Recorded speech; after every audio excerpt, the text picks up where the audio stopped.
Amsterdam, October 1944. The war had been a distant rumor for 5 years. Bombs that fell elsewhere, battles fought in other people's streets. But on September 17th, something changed. The railway workers went on strike. It seemed like a simple act of resistance. Stop the trains. Stop the Germans. Help the Allies who were advancing from the south. Jan van der Meer, a railway mechanic with calloused hands and a quiet sense of duty, joined thousands of others who simply refused to work. They called it the railway strike. The Germans called it treason. Anna van der Meer stood in her kitchen on Prinsengracht, stirring a pot of potato soup, when her husband came home early that Tuesday. His face told her everything before his words could.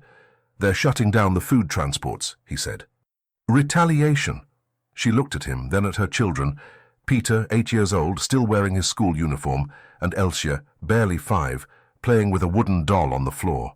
"For how long?" Anna asked. Jan didn't answer. He didn't know. Nobody did. The next morning, Anna wrote in her diary, a simple notebook with a blue cover that she'd been keeping since before the war. The entry was brief. "The bakery had no bread today. The grocer says deliveries have stopped. Just for a few days, they say. We still have potatoes." But days became weeks. Weeks became months. By November, the city had transformed. The cheerful chaos of Amsterdam, the bicycle bells, the market vendors shouting prices, the laughter of children in the streets, all of it faded into something quieter, something hollow. People moved differently now, slower, more deliberate. Every step calculated to conserve energy. Anna began burning furniture to cook. First the spare chairs from the dining room, then the wooden crates from the attic, then the bookshelf Jan had built when they first married. She watched the wood crack and blacken in the small stove, thinking about what would come next when there was nothing left to burn. Her diary entries grew longer, more detailed, as if recording everything might somehow make it more bearable. November 8th, no flour, no milk, no soap. "The children ask when Papa is coming home. I tell them soon, but I don't know if that's true anymore. We had soup today, mostly water, with 3 potatoes split between 4 bowls. Peter said he wanted to dream about bread. I told him dreaming can feed us too. I'm not sure I believe that." The cold came early that year. By mid-November, the canals began to freeze. First thin sheets of ice that cracked under footsteps, then thick enough to walk on. The sound of the city changed. No more water lapping against stone. Just silence, broken occasionally by the distant crack of gunfire or the rumble of German trucks. Anna's neighbor, Hendrik, a fisherman who'd lived 3 doors down for 20 years, tried to smuggle food from the countryside. He packed a small cart with whatever he could find and left before dawn. The Germans caught him at a checkpoint outside the city. Anna heard about it from his wife, who came to her door that evening, eyes red and empty. "They took him," she whispered. "They took him for a sack of turnips." That night, Anna dug a small hole in the frozen garden behind her building and buried her wedding ring, a thin gold band that Jan had saved for months to buy. She thought she could trade it for bread, for milk, for anything. But when she tried, she found that gold meant nothing anymore. The only currency that mattered was food, and no one had any to spare. In December, the Germans came for Jan. Anna was stirring a pot of tulip bulb soup, a bitter, nauseating mixture that stained the water brown, when she heard the knock. Not a neighbor's knock, not a friend's. This one was different, authoritative, final. 2 soldiers stood in the doorway. One spoke broken Dutch. Jan van der Meer. Sabotage. "Come." Anna watched her husband kiss their children's foreheads, watched him mouth the word soon without making a sound, watched him disappear down the stairs between 2 Wehrmacht uniforms. Peter asked, "When is Papa coming back?" Anna pulled him close, feeling how thin he'd become, how his ribs pressed against her palm like the keys of a piano. "Soon?" she said, the same lie her husband had left her with. That night, alone with her children sleeping in the next room, Anna wrote by candlelight. December 3rd. "They took Jan today. The children don't understand. How can they? I barely understand myself. We ate tulip bulbs for dinner. Peter asked if tulips are flowers or food. I told him that right now they're whatever we need them to be. Elsje didn't eat. She just stared at the bowl. I'm starting to understand what hunger really means. It's not just the emptiness in your stomach. It's the emptiness in everything. The way color drains from the world. The way even your own children start to look like strangers. She paused, the pen trembling in her frost-nipped fingers, and added one final line. The famine has a face now. It looks like my daughter's eyes, beautiful and utterly blank. Outside, the first real snow of winter began to fall on Amsterdam. The hunger winter had begun, January 1945. The snow fell thick and relentless over Amsterdam, burying the city under a white silence that felt less like winter and more like death itself. The canals were solid ice now, thick enough to walk across, and people did, shuffling from one side to the other in search of anything that might keep them alive one more day. Anna van der Meer stood at her window, watching the street below. A woman collapsed near the corner. Two men helped her up, their movements slow and mechanical, like puppets operated by exhausted hands. Nobody ran anymore. Nobody had the strength. She opened her diary. The pages were nearly full now, every inch covered with her tight, desperate handwriting. She wrote, January 12th. The children no longer cry. They used to cry from hunger, loud, piercing wails that broke my heart. Now they just stare. Peter sits by the window for hours, watching nothing. Elsia holds her doll but doesn't play. Yesterday I found myself grateful for the silence. What kind of mother am I becoming? The tulip bulbs were gone now. Anna had dug up every single one from the small garden behind the building, boiled them until they were soft enough to chew, and watched her children force them down with expressions of pure disgust. But even those were finished. When even the tulips were gone, she turned to the sugar beets, tough, fibrous things usually fed to animals. She boiled them too. They tasted of earth and bitterness, but they kept the children alive. She had started eating wallpaper paste. The thought would have been absurd 6 months ago, laughable even. Now it was just another fact of survival. She scraped it from the walls with a knife, mixed it with water, and pretended it was porridge. It tasted like chalk and glue and desperation, but it filled the emptiness for an hour or two. Peter watched her scraping the wall one morning. "Mama," he said quietly, "are we eating the house?" Anna stopped. She looked at her son, 8 years old but looking more like 5 now, his cheeks hollow, his eyes too large for his face. "Yes," she said, "we're eating the house." He nodded, as if this made perfect sense in the world they now inhabited. The cold was the worst part. Without fuel to burn, without strength to move, the cold crept into everything. It settled in your bones, made your fingers stiff and clumsy, turned your breath into white clouds that hung in the air like small ghosts. Anna wrapped her children in every piece of clothing they owned, coats over sweaters, over shirts, over more shirts, until they looked like small, shivering bundles of fabric. At night, they slept together in one bed, the three of them pressed close for warmth. Anna would lie awake, feeling the rise and fall of their breathing, counting each breath like a prayer. As long as they breathed, there was hope. As long as they breathed, she had something to fight for. In late January, she made the walk to the hospital, a journey that took 2 hours when it should have taken 20 minutes. The hospital was chaos. Bodies lined the hallways, some living, some not, and it was sometimes hard to tell the difference. A doctor named Mulder, his face gaunt and grey, spoke to her in the corridor. "Your children are suffering from acute starvation," he said, as if diagnosing a common cold. "Their bodies are consuming themselves. Muscle tissue first, then organs. They're dying from the inside out." Anna stared at him. "What can I do?" "Feed them," he said simply. Then, seeing her expression, "I'm sorry, I know that's not helpful, but it's all I can tell you." That night, Anna did something she never thought herself capable of. She broke into a German supply warehouse near the port. She moved through the shadows like a ghost, her heart pounding so hard she thought it might break through her ribs. Inside, she found crates of food, bread, cheese, canned meat. She grabbed a single loaf of bread, just one, and ran. She made it 3 blocks before a soldier spotted her. He shouted. She ran faster, her legs screaming in protest, her lungs burning. He fired once. The bullet hit the wall beside her head, spraying brick dust into her face.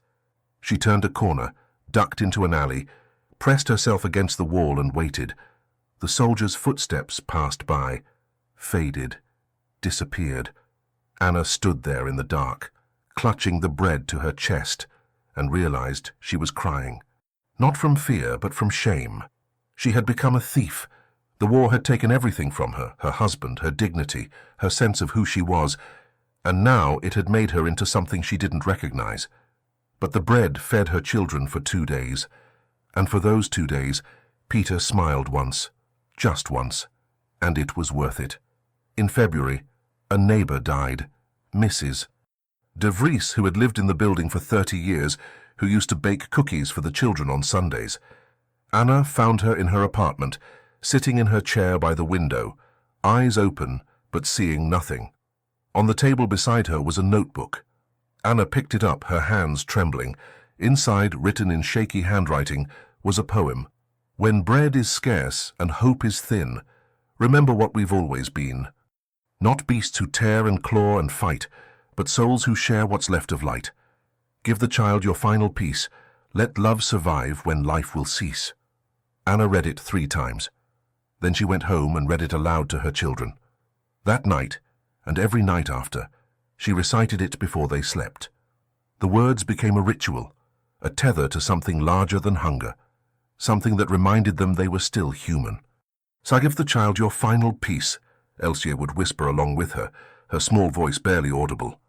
On April 28th, Anna was boiling snow for water when she heard it, a sound she hadn't heard in months. Not gunfire, not trucks, something else. Engines, aircraft engines. But they weren't the harsh, violent sound of bombers. These were different. Slower, lower. She ran to the window. Peter and Elsie joined her. In the sky above Amsterdam, like angels descending through the clouds, came the planes, and from their bellies, falling like snow but infinitely more precious, came wooden crates marked with foreign flags and words in English. Food. The war wasn't over. But for the first time in 6 months, Anna allowed herself to believe it might end. April 29th, 1945. The sound came first, a low rumble that shook the windows, that made the entire city stop and look up. For months, aircraft had meant only one thing: danger, bombs, death from above. But these engines sounded different, slower, deliberate, almost gentle. Anna grabbed her children and pulled them close, instinct telling her to hide, to protect them from whatever was coming. But then she heard it, voices in the street below, not screaming in terror, but shouting in something else. Something she'd almost forgotten existed. Hope. She ran to the window. Peter and Elsie pressed against her sides, their thin bodies trembling.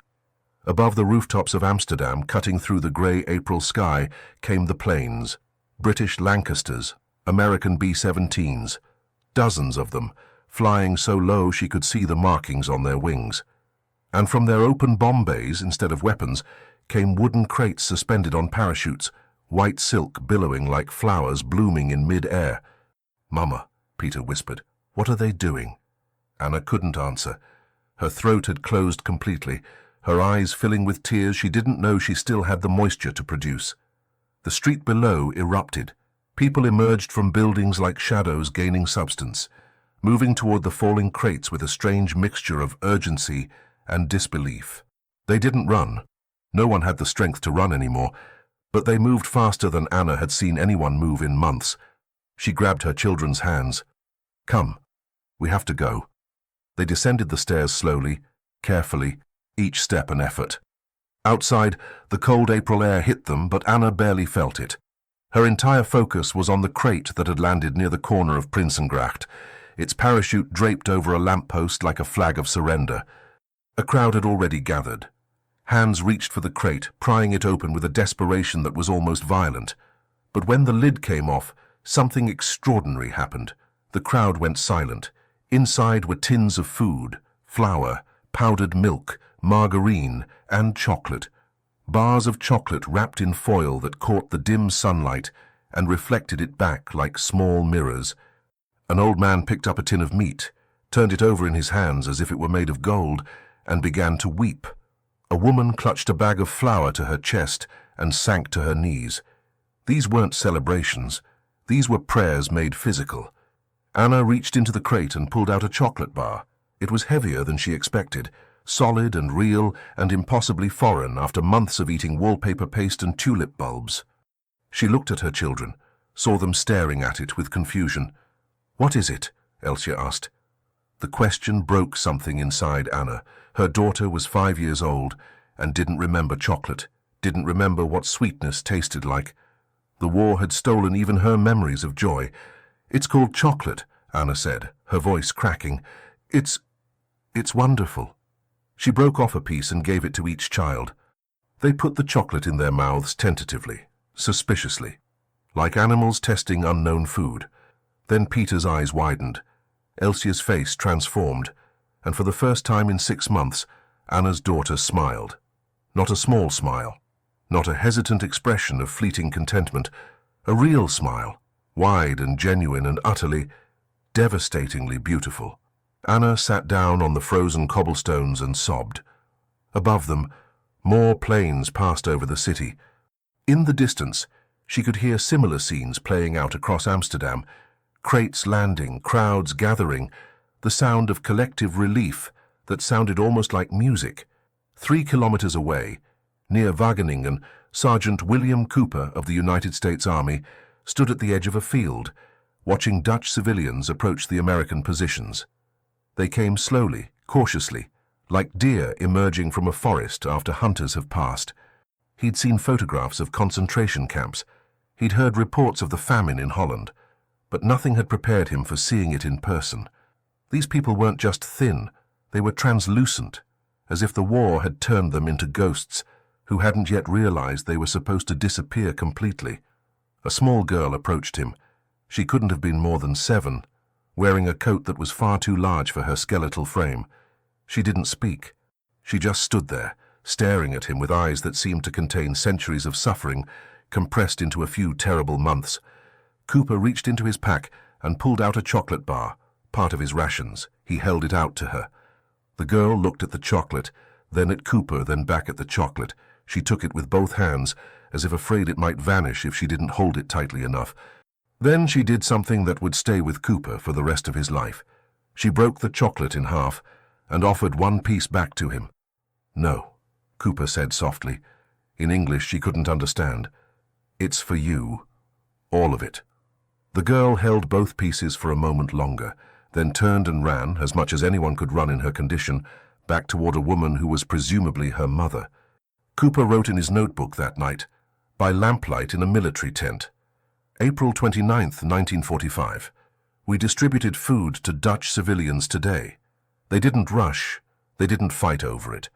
They walked like people who had forgotten how to be people and were just now remembering. A little girl tried to share her chocolate with me, the first real food she'd probably seen in months, and her instinct was to share it. These people have been starving for half a year, and they still say thank you, still offer to share what little they receive. I don't know if we saved them, or if they saved something in us by showing us what humanity looks like when it refuses to die." Back in Amsterdam, as the sun set on April 29th, Anna van der Meer sat with her children in their small apartment. They each held a piece of chocolate, eating it slowly, making it last. Outside, the city was quiet again, but it was a different kind of quiet now. Not the silence of death, but the silence of exhausted relief. On May 5th, 1945, the liberation would be official. The war in Holland would end.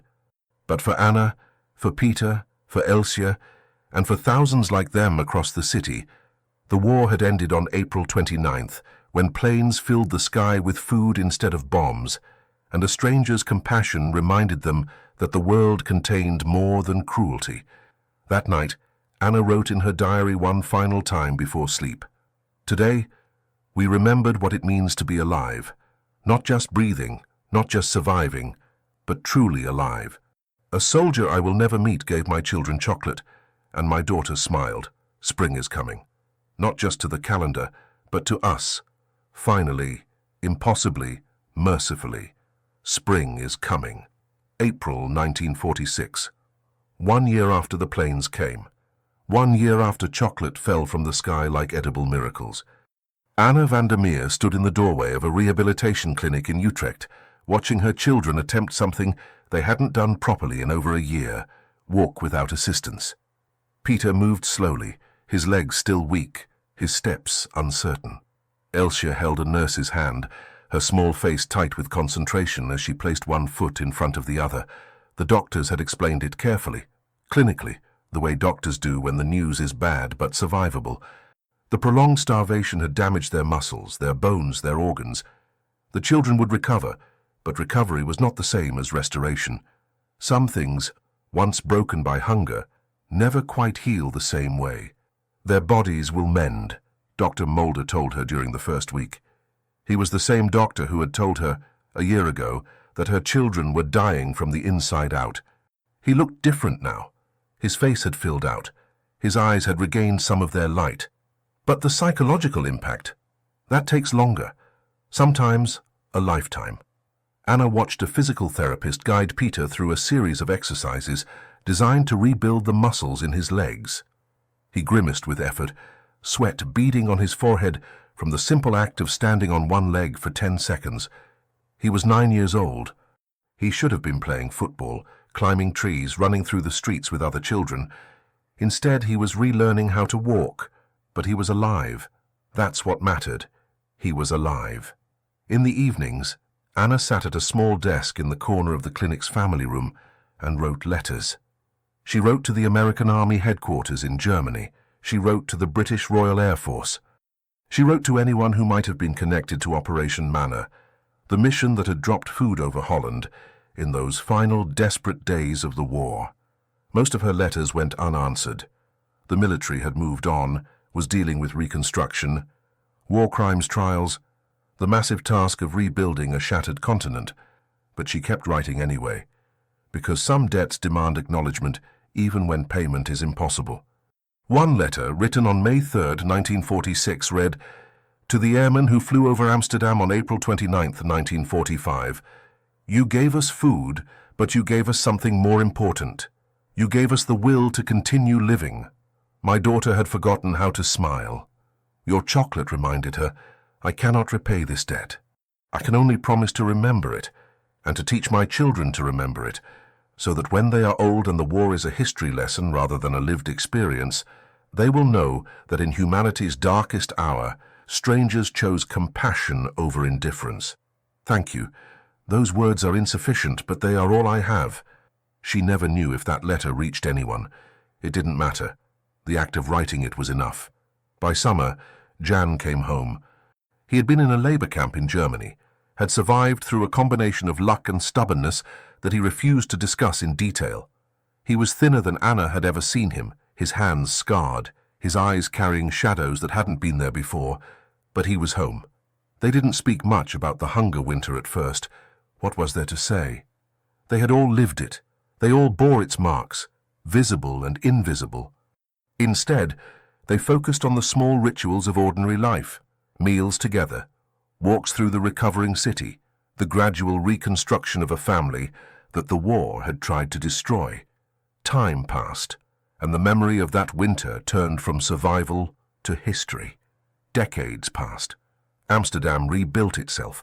The canals flowed again with boats instead of corpses. The city filled with tourists who came to see the museums and the architecture, and had no idea that beneath the beauty lay memories of a winter when people ate tulips to survive. May 5th, 2025. 80 years after liberation, Peter van der Meer, now an old man with white hair and hands that trembled slightly when he held things, stood at the National Liberation Memorial in Wageningen. Around him, a small crowd had gathered for the anniversary ceremony, veterans in their 90s, children holding Dutch flags, tourists with cameras. Peter carried with him two things: a worn notebook with a blue cover that had belonged to his mother, and a chocolate bar purchased that morning from a shop in Amsterdam. He opened the notebook to a page near the end where his mother had copied down the poem from Mrs. de Vries. His voice, aged but strong, read aloud, "When bread is scarce and hope is thin, remember what we've always been. Not beasts who tear and claw and fight, but souls who share what's left of light. Give the child your final peace. Let love survive when life will cease." He placed the chocolate bar at the base of the memorial, next to flowers left by others. Then he placed a single tulip bulb beside it, a symbol that meant nothing to the tourists but everything to those who understood. As he turned to leave, he noticed a young girl, perhaps 6 years old, eating chocolate nearby. Her mother sat beside her on a bench, both of them comfortable and safe and utterly unaware of how precious, how miraculous, how impossibly hard-won their normalcy was. Peter smiled. His sister Elsia, who had died peacefully in her sleep just 2 years before, would have smiled too. The hunger had ended, but the memory remained, and in that memory, carried forward by those who survived and passed down to those who came after, lived a simple truth, that even in the darkest winter, even when humanity seems poised to devour itself, someone will always choose to share their chocolate. That choice, repeated across time, is what allows spring to return.